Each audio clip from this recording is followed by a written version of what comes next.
Well, hello everybody, I am Spegtacular, the Silverstacular. I like the name, so I called myself the Silverstacular. That's what it means, and that's why I did it, because I like it and it means nothing. But I had this coin here, and this coin is just a prop, but I want to talk about a situation kind of going on, and I want to kind of reserve my judgment, but I'm curious about what you all think about this. So I'm using this as a prop, as an example, right? So this is actually a coin that has a certificate of authenticity with it, and they're limited to 250 coins that were made of this right here in particular.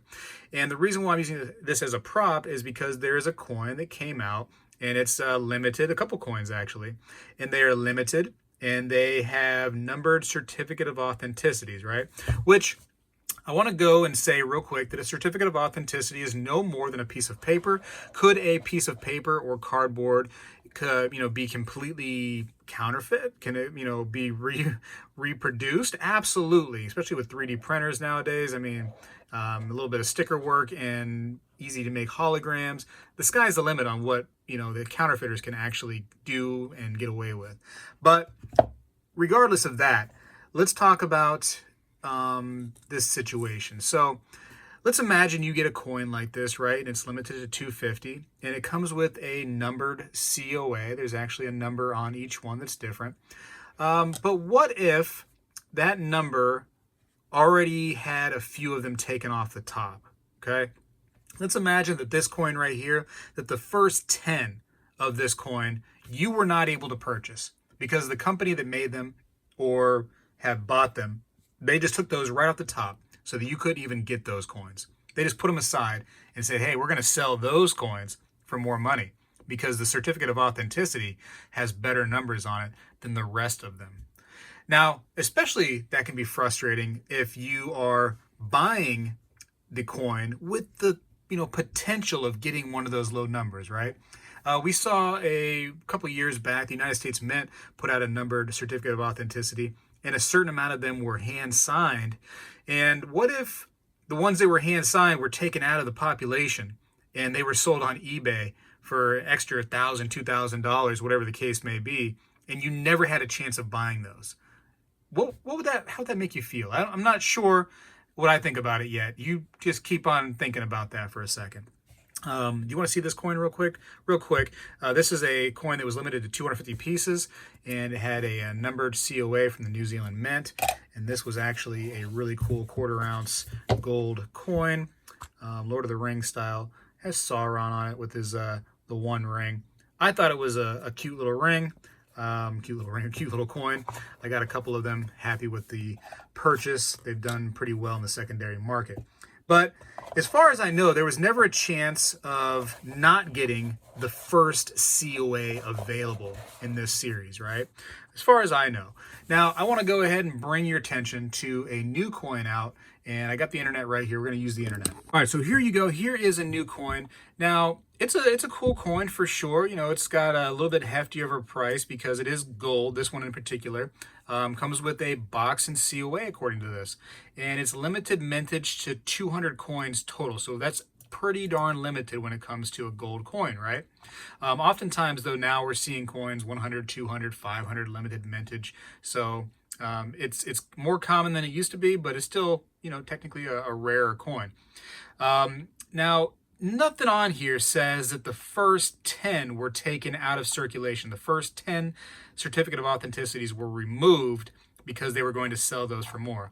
So you have $2,124, and I actually had a screenshot of when the first 10 certificate of authenticities with the coin, of course, were actually put out for sale. And here is the prices right here up on the screen. All right, so here is the screenshot. Now, number one was pretty much instantaneously sold, or it was held back by the company. Not really sure exactly which one, but you couldn't see the price on that. But number two sold for $2,995. It shows it available here, but eventually, and actually right now, looking at it, it is sold out. So, and you can see all the other numbers. I mean, up to 7, a few $100 extra. But it's interesting to me that these coins, you never had the possibility of getting the first 10 numbers because the company that got these just took them out of circulation immediately. And I guess this is like a two-part concern. Number one concern is that the company would actually remove those COAs from circulation and charge you more right off the bat with no hope of ever getting them. And then in their listing, there's no information like that whatsoever saying like, hey guys, just so you know, you have no chance of getting the first 10. Those were taken off the top by us. I think that a little disclaimer in here somewhere would have kind of set me a little bit more at ease with all of this. My number two concern is the actual certificate of authenticity.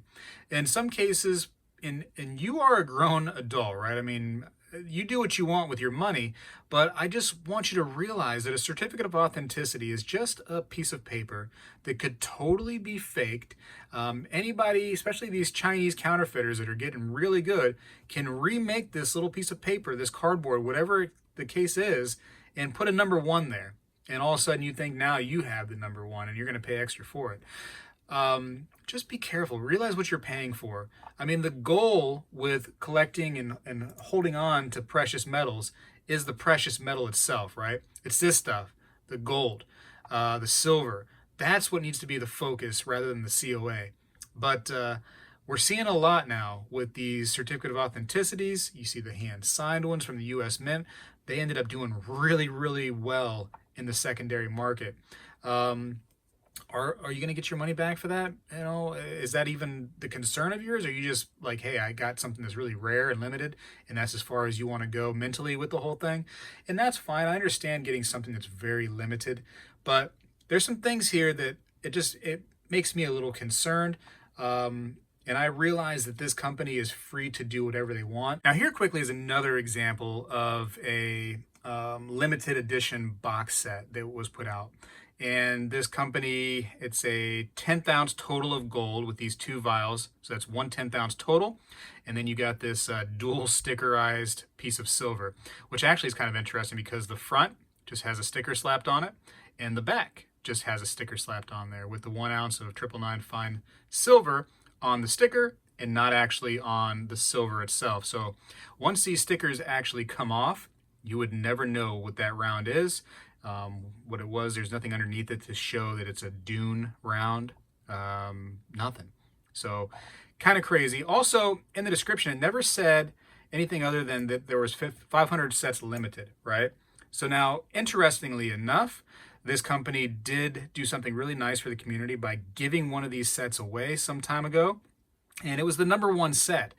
But before that was announced, which was sometime after this was for sale, the company never said, hey, just so you know, we're taking the number one set out of circulation. You have no chance of ever buying this thing because we're planning on giving it away in a few months. So people were buying these sets with the thought that maybe they could get the number one set, and there was no chance of being able to do that. I think that's kind of wrong. This kind of disclaimer needs to be on there. Also, the stuff that's like clearly just stickers on a silver blank with both sides being blank needs to be better identified rather than telling us what the image is. There's a lot of stuff going on right now with silver and gold because more people are investing in silver and gold than ever before. And it's kind of causing a concern for me when these companies are just doing things that aren't in your best interest, because they're just seeing what kind of sticks, what people will buy. And, you know, there's a saying that a lot of people have with this kind of stuff is like, hey, if you don't like it, don't buy it. That'll teach them.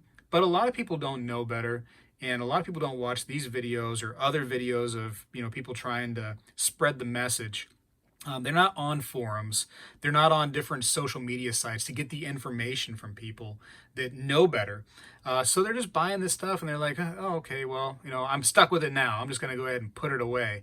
And maybe they don't even know that this is a sticker on a blank that's just, you know, really kind of garbage. You're paying extra for a sticker. And you look at the price overall, when you're talking about a 10th ounce of gold and a 1 ounce silver blank with two stickers on it, in a little bamboo looking box there. Is that really a good price? And people are getting stuck with this stuff. I don't know. Tell me what you think down in the comments. Let me know if you think it's just, hey, the business can do whatever they want and you shouldn't buy if you don't like it. And people that do buy, hey, they're stuck with it. They should have known better. They should have did their research. Too bad for them. Or if you think that these companies need to kind of knock it off a little bit and disclaim some of this stuff, have information down here saying, hey, you have no chance of getting the first set or the first 10 sets because we've set them aside to try to make extra money off of them. We've done that, so don't even think you have a chance. I think that's what they should do, is really put some disclaimers on here saying, hey, first 10 out of circulation, you have no shot. We made a lot of extra money on the community by selling cardboard COAs. So, bravo to us. Anyways, I don't know what to do with this stuff. I think it's just getting crazier and crazier out there with some of this stuff. But people that have been in the game for many years, you've probably seen some wacky things come along that you just shook your head at. And I think that now that social media is kind of popping off and people kind of watch a lot of YouTube videos and this stuff, that we can kind of get the word out to hopefully stifle some of these poor decisions right here. It's a nice coin. I want to say that. I want to throw that out there. It's actually a really cool coin. I just think that they're kind of having some shady tactics here. I don't know. Tell me what you think down in the comments. I'd appreciate that. I got to go for now, though. Spegtacular always appreciates everybody for watching, of course. And if you don't like my whininess, you know what I mean, complaining and stuff, then I guess watch a different video for now. But it's just a cause for concern. And I think that we need to look out for one another. And this is my way of doing that. Spegtacular is out.